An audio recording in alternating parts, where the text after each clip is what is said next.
तो फिर ईद मिलन समारोह में जाना उनके इस स्टैंड को आप तो नीतीश कुमार जी से इस बात को पूछिएगा कि हम उनके दिल की बात जानते हैं।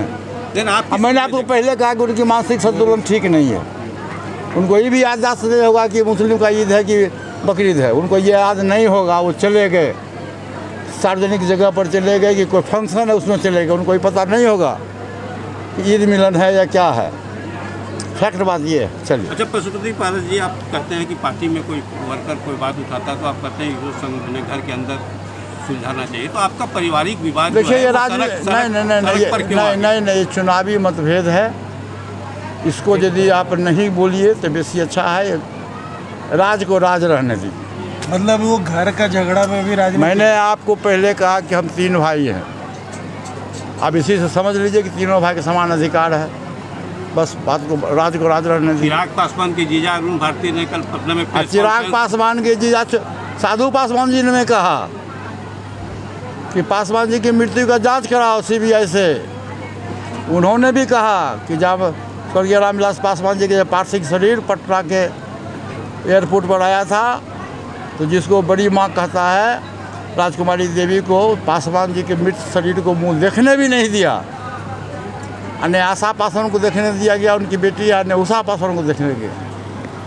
इसलिए देखिए, हंसना और गाल फुलाना एक साथ नहीं चलता है।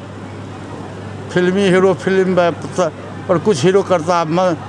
देखिएगा कि फिल्म में आप देखते हैं ना, फिल्म में क्या होता है कि जिंदा आदमी को मुर्दा कर देता है, मुर्दा को जिंदा कर देता है। यही हीरो की खासियत होती है।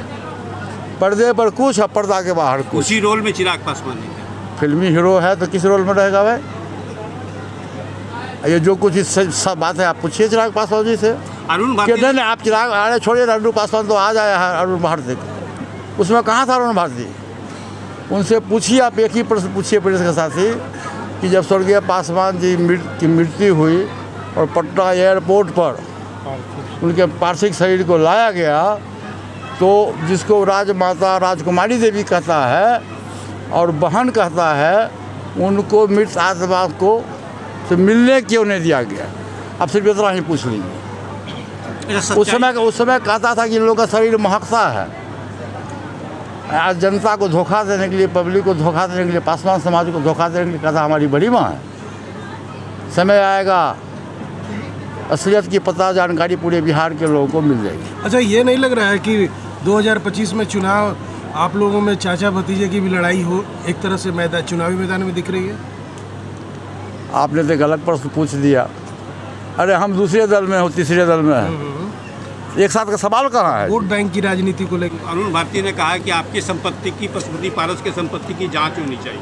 अरे अरुण भारती कौन होता है बोलने वाला? इस बात को हम तो अभी भाषण में बोल रहे थे कि हम 3 भाई हैं। भाई चिराग पासवान का 80 लाख घड़ी का तो जांच हो। 80 लाख घड़ी के एक नहीं, जो आप संपत्ति की ओर जाते हैं, जिस मृत आत्मा को मिलने नहीं दिया आपने उनके पत्नी और उनके बेटी से, इससे भी बड़ा कुछ हो सकता है क्या जी? इससे बड़ा कुछ हो सकता है? संपत्ति को छोड़िए, अरुण भारती का तो यहाँ का विकास का भी जांच। अरुण भारती क्या बोलते हैं उससे हमको कोई मतलब नहीं है। अरुण भारती तो बाहरी आदमी है, उसको हम नहीं मानते हैं। अरे घर का दामाद है तो अलग है, लेकिन जो फैक्ट बात है, बिहार की जनता और आपके प्रेस साथी से मैं आग्रह करता हूं कि आप उस फुटेज को निकाल के देखिए कि जब स्वर्गीय पासवान जी का पार्थिव शरीर पटना एयरपोर्ट पर लाया गया था तो उनकी धर्मपत्नी, पहली धर्मपत्नी जो ओरिजिनल हकदार है, इंडियन कॉन्स्टिट्यूशन के हिसाब से ओरिजिनल हकदार है, उनको मृत आत्मा को दर्शन करने नहीं दिया गया, उनके पत्नी को भी, उनके दोनों बेटी को भी।